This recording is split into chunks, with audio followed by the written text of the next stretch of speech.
اے لوگو جو ایمان لائے ہو، مومنوں کو چھوڑ کر کافروں کو اپنا رفیق نہ بناؤ. بتا دیا گیا جس کا ایمان کمزور ہوگا اس میں نفاق آئے گا، جس میں نفاق آئے گا وہ کافروں سے امپریس ہو جائے گا. کیا تم چاہتے ہو کہ اللہ کو اپنے خلاف صریح حجت دے دو؟ بتانے کا مقصد کیا ہے کہ کافروں کو اپنا رول ماڈل نہ بنانا، ان کے کلچر سے امپریس نہ ہونا، ان کا لائف سٹائل اپنی زندگی کے اندر نہ لے کر آنا. اتنا زیادہ لے آؤ ان کا لائف سٹائل کہ تمہیں رسول اجنبی لگنے لگے، سنت تمہیں اسٹرینج لگے، اور کافروں کا طریقہ جو ہے وہ تمہیں اپنے لیے کامن لگے. اعمال نامے میں جس کے یہ ایٹیٹیوڈ نظر آ گیا اس کی تو پھر قیامت کے دن شامت ہے، اس کے خلاف تو اللہ تعالیٰ کو سالڈ ایویڈنس مل گئی.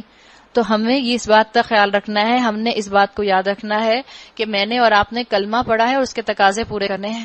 ویسے جنت نہیں ملے گی. ہمیں صرف اپنے دین کے اندر وہ حدیث یاد رہ جاتی ہے کہ جس نے ایک مرتبہ کلمہ پڑھ لیا اس کو جہنم کی آگ نہ چھوئے گی. لیکن اس حدیث کا کانٹیکسٹ دیکھے بغیر، اس کی ایکسپلینیشن دیکھے بغیر ہم کیسے اس طرح کے گمان اپنے بارے میں کر سکتے ہیں؟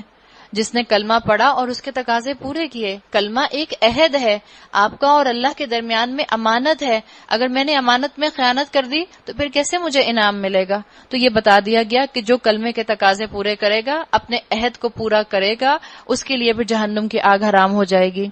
ورنہ اس کا حال کیسا ہوگا؟ اس کا حال منافقین جیسا ہو جائے گا. اگر زبانیں کلمہ پڑھیں اور دل جو ہے اس کی ساری اٹیچمنٹ غیر مسلموں کے ساتھ ہو.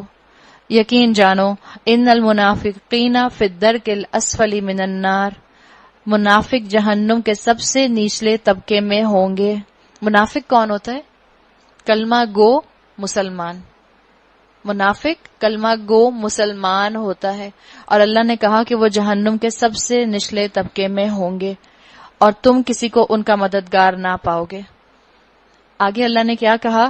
الا الذین تابوا، سوائے اس کے جن لوگوں نے توبہ کر لی. یعنی یہ علاج بتایا جا رہا ہے. یہ بتا دیا، اس سے یہ پتہ چلتا ہے، اسکالرز کہتے ہیں کہ منافقت کا مرض ٹرمینل النس نہیں ہے.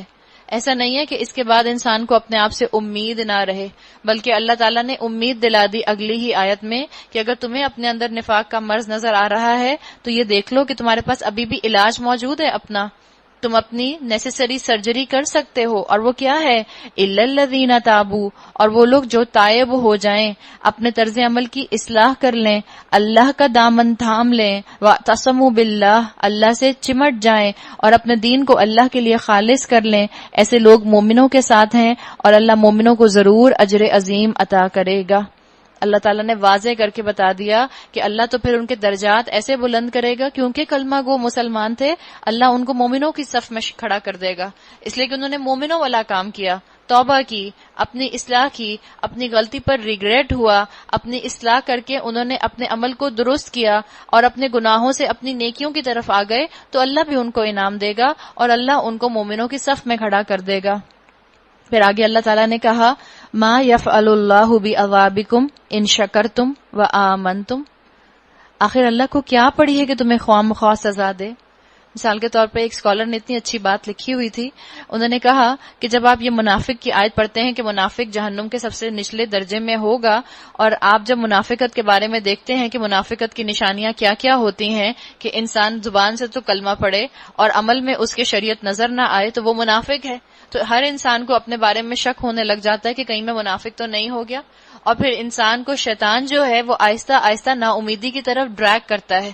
کہتا ہے لو اللہ نے اتنی سخت جہنم کیوں بنائی آخر کہ جس میں لوگوں کو جلاتا؟ اللہ نے آخر اتنی مشکل لائف سٹائل بنائی کیونکہ ہمارا اتنا سخت امتحان ہو جاتا؟ شیطان منافق کے دل میں اور زیادہ وسوسے ڈالتا ہے اور یہ کہتا ہے کہ آخر اللہ کو کیا پڑی تھی اللہ جہنم بناتا؟ جب اللہ اپنے آپ کو الرحمن اور الرحیم کہتا ہے تو اتنی سخت سزائیں کیوں بتاتا ہے قرآن کے اندر؟ دل میں خیال آ سکتا ہے. اللہ نے کہا ما یفعل اللہ بعذابکم ان شکرتم وآمنتم. اللہ نے جواب دے دیا اللہ کو کیا پڑی ہے تمہیں خواہ مخواہ سزا دے؟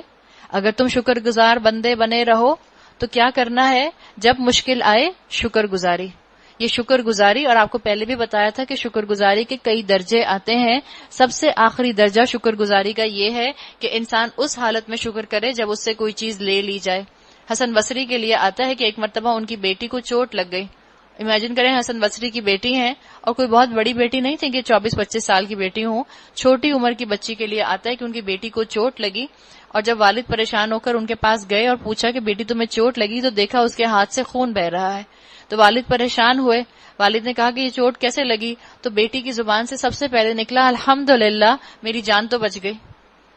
آج ہمارے بچے تو رو رو کے سر جو ہے وہ اپنا گھما دیں اور ماؤں کا بھی گھما دیں اور گھروں کو سروں پر اٹھا لیں کہ خون نکل رہا ہے، خون نکل رہا ہے، اب کچھ ہو جائے گا، اب ایمبولینس منگا لیں، اب اس کو کال کر دیں، اب گلوکوز منگوا کے جلدی سے پلا دیں، اب جلدی سے کچھ کریں، میرے ہاتھ میں کچھ ہو گیا ہے. نہیں، اللہ نے کہا ہے اللہ کو تمہیں عذاب دینے کا کوئی شوق نہیں ہے، اللہ کو کوئی پڑی نہیں تمہیں عذاب دینے کی. ان شکرتم، اگر تم شکر کرو گے.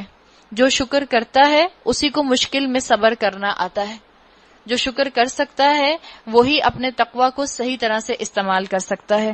تو اللہ نے کہا اگر تم شکر گزار بندے بنے رہو اور ایمان کی روش پر چلو، اللہ بڑا قدردان ہے اور سب کے حال سے واقف ہے. تو اللہ تعالیٰ ہمیں منافقت سے محفوظ رکھے. منافقت جو ہوتی ہے وہ اللہ تعالیٰ کے دین کے بارے میں شکوک و شبہات پیدا کر دیتی ہے. رسول اللہ صلی اللہ علیہ وسلم کی مسنون دعاؤں کے اندر دعا آتی ہے اللہم طہر قلوبنا من النفاق، اللہ ہمارے دلوں کو نفاق سے پاک کر دے. وَأَعْمَالَنَا مِنَ الرِّيَا، اللہ ہمارے اعمال کو ریا سے، شو آف سے پاک کر دے. وَلِسَانَنَا مِنَ الْكَذِبِ، اللہ ہماری زبانوں کو جھوٹ سے پاک کر دے. وَأَعْيُنَنَا مِنَ الْخِيَانَةِ، اور ہماری آنکھوں کو خیانت سے پاک کر دے. فَإِنَّكَ تَعْلَمُ خَائِنَةَ الْأَعْيُنِ وَمَا تُخْفِي الصُّدُورِ، اور اللہ تو جانتا ہے جو کہ سینوں میں ہم اپنے راز چھپاتے ہیں. اللہ تعالی ہم سب کو ہر طرح کی منافقت سے محفوظ رکھے. اگر آپ کو اپنے بارے میں کبھی منافقت کا خدشہ محسوس ہو تو آپ اپنے ساتھ یہی کام کر لیں جو یہاں اس آیت میں، آیت نمبر 146 میں بتائے گئے ہیں. اِلَّا الَّذِينَ تَابُوا وَأَصْلَحُوا وَاعْتَصَمُوا بِاللَّهِ وَأَخْلَصُوا دِينَهُمْ لِلَّهِ.